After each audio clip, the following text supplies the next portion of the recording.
News from the very top of the tree to start with this week. November the 1st marked the official start of the time in charge of Ron Gourlay as Chief Executive of Chelsea Football Club, and just as Peter Kenyon before him, the academy remains a top priority. We're in very good shape, and yeah, it's going to be a challenging. The next 5 years, is going to be very, very challenging, and I use the term 5 years on the basis of we entered into a 10-year plan. We've set our goals very high. I'd like to see us, continue to play the exciting football that we're doing.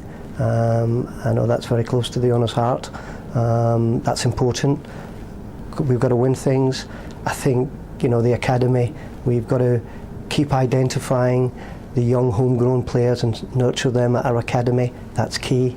I think we've to continue to develop with the facilities that we have down at Cobham, develop our key core players that we have in place now.